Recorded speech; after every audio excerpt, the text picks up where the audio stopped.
Hey, my name's Frank Lordi, My name's Chris White.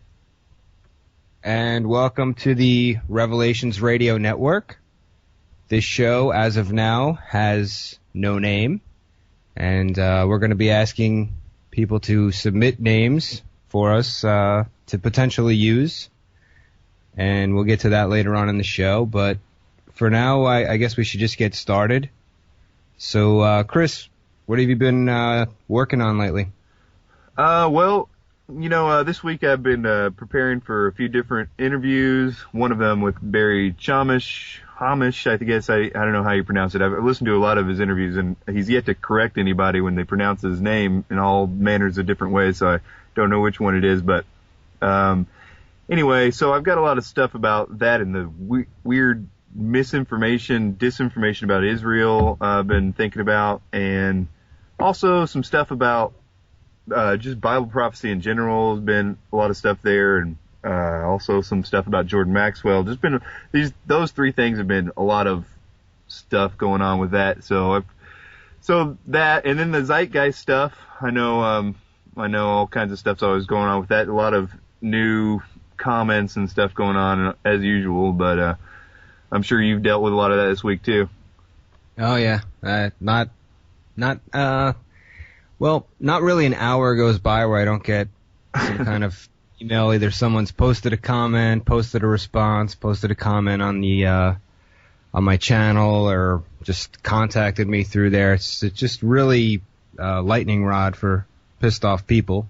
Right, and I think the Zeitgeist Challenge thing is getting more hits. It seems like all the time. I keep looking at that board and the Zeitgeist people are the ones definitely checking it out. You can see by the, the poll that you've got on there, which is a really good poll, by the way. But yeah, it definitely is, and it cracks me up when I go, every so often someone will post on, right on the YouTube thing, has anyone taken up the challenge, whatever, and I'm always like, oh, I have to go and look at the board because I haven't looked in a week, and inevitably I go and I look at the message board to see if anyone's posted anything, and there's, another 200 page views or whatever on some post with insults and expletives, but there's no one posting anything outside of, basically we just believe Zeitgeist and you people are a bunch of idiot Christians and why don't you prove Jesus? Yeah, that's the one. I think I've talked to that guy too. No. But one thing that I was thinking that we could probably do is have some of them on the show, because I used to ask them all the time when if somebody would when I'd get the stray emailer or commenter or whatever that would engage in some discussion about it, and you could tell that they really did believe it, so it was hard to actually be any hard on them, but at the same time, it's not hard to not be hard on them. It's actually, but it's something. Anyway, my point is that it was always something to kind of dangle in front of their face. So why don't you come on the show and talk about it? If you're so sure, why don't you come on the show and tell everybody how stupid I am? And we'll talk about it. And it's always like a trump card. But I think that there's some people out there that would do it, and I think it'd make for good radio. Yeah, that's a pretty good idea. Plus, I'm just curious as to what exactly why exactly they believe what they believe. If it's just what it seems like to me, that they just hate Christianity so much they're willing to believe anything that shoots it down, or if they actually have some reasonable explanation as to what they believe and they just don't want to take the time to post it. Yeah. So yeah, that'd be a good idea. And for that matter, we could Acharya S on, see if she'd be willing to come on and just really be after her and ask her, and just, cause I would really like to hear what she's got to say to some of the questions I'd like to ask her, Yeah, that would be a good idea. I mean, I'm on her mailing list. I forwarded you some of her stuff before, and one of the things she said was that all these people want to debunk her, but nobody wants to debate her, nobody wants to actually have the discussion with her. So, yeah, that's probably worth exploring too. Yeah, that would be fun. I'm sure there's lots of stuff out there about that issue that need to be, people need to be, have a forum and, called out and the rest of it, whatever it ends up being. Yeah. So, what about you? What's been going on with your week? What have you been thinking about and all that? I posted a lot of stuff up on Salvation Revelation earlier in the week, and I wrote this big piece thing about Rush Limbaugh and that Operation Chaos thing he was doing. I don't know if you know what I'm talking about. Yeah, absolutely. But I really wanted to get something cohesive up there with a lot of links and stuff so people could kind of go through it without it just sounding like a ramble and whatnot. But I don't know. I'm really torn. This election it may just turn my stomach completely for a plethora of reasons. But I'm still, I have this ongoing bet with my girlfriend that Obama's going to blow it and Hillary's going to still pull it out. And I don't know. I think she's finally starting to get nervous now.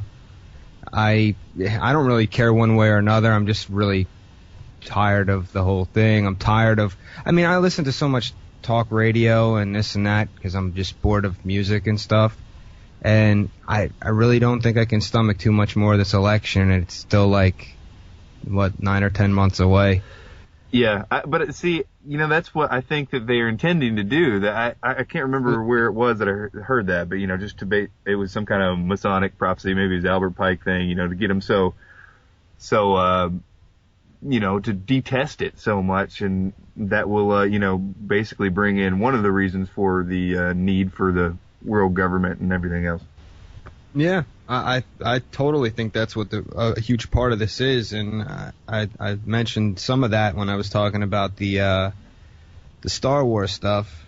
That I just think they want us to see the corruption. It's meant to just jump out at us that we're being screwed from all angles, and we should just hate this government and crumble it up and throw it away and start over with something new.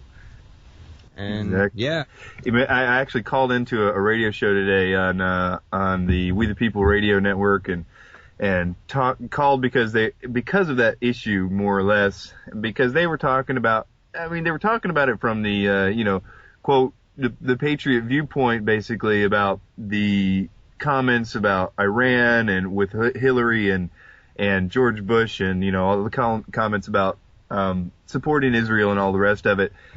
And the context of the conversation was basically, the Ron Paul non-interventionalist, policy, which is I'm all about, and but when you have a president that we're all intending us to hate, intending us to get super, super mad at. Well, anyway, my point in calling him was to basically say that the idea that he's not.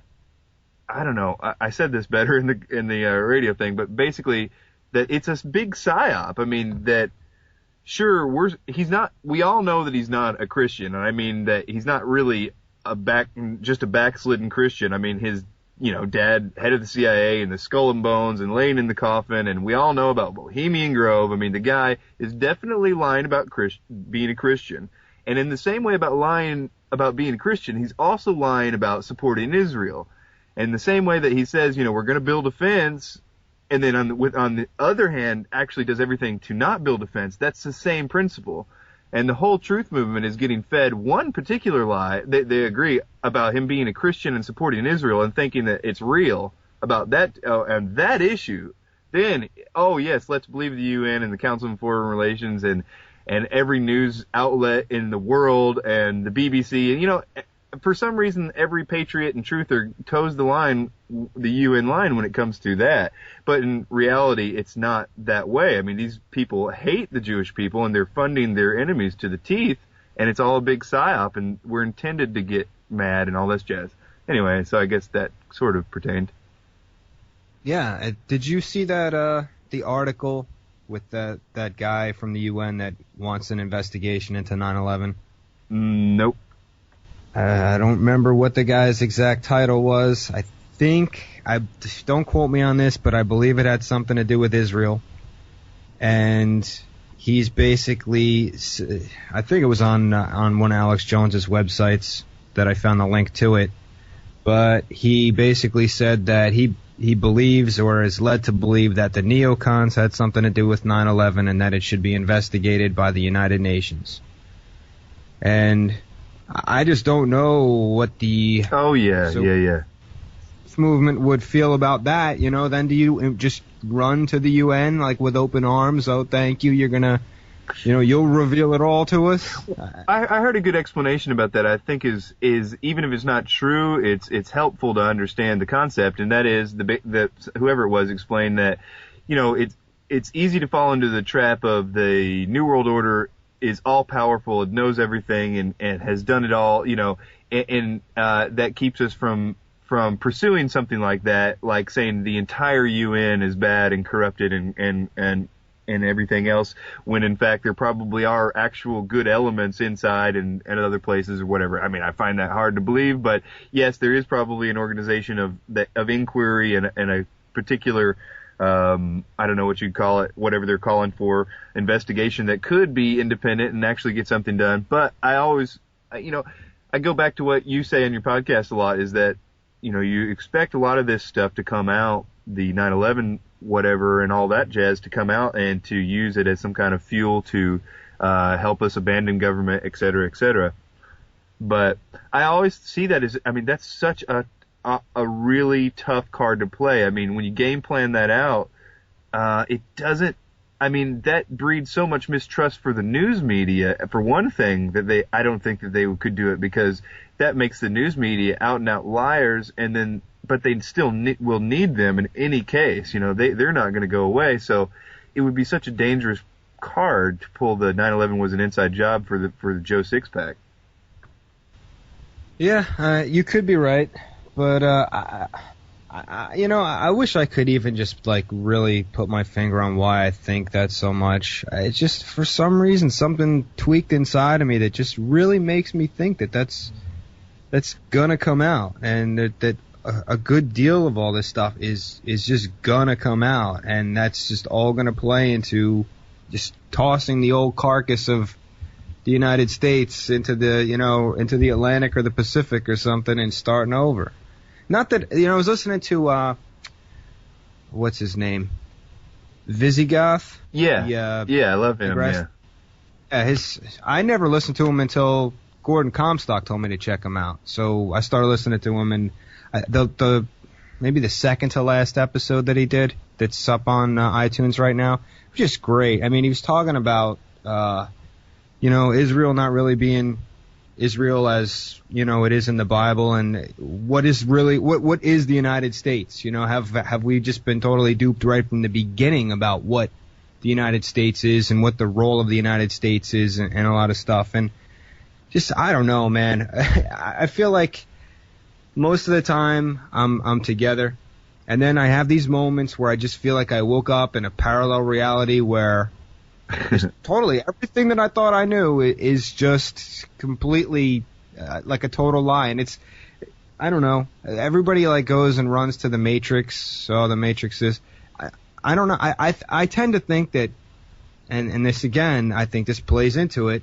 movies like The Matrix and V for Vendetta and all these flicks are part of waking people up to what's going on in order to make them want to get rid of the form of government that we have now, just to see the corruption and to see how much they've been manipulated. And really, in a lot of ways, especially with The Matrix, it really kind of detracts from Christianity. Right. I think I could see it more hijacking a natural urge. It was going to happen anyway, so they're just guiding it. They're making it go their way. And I see what you're saying is probably going to happen, especially in throwing George Bush and the quote neocons to the sacrificial flame. I can see he's definitely getting set up to burn, and it's going to be burned in this is what religion does to the world kind of situation. And it's going to be, it might be a 9/11 situation, definitely it'll be a war crimes thing for sure. And, this is all that stuff. But, and I could see, even if we're going just right off the World War III model of Albert Pike,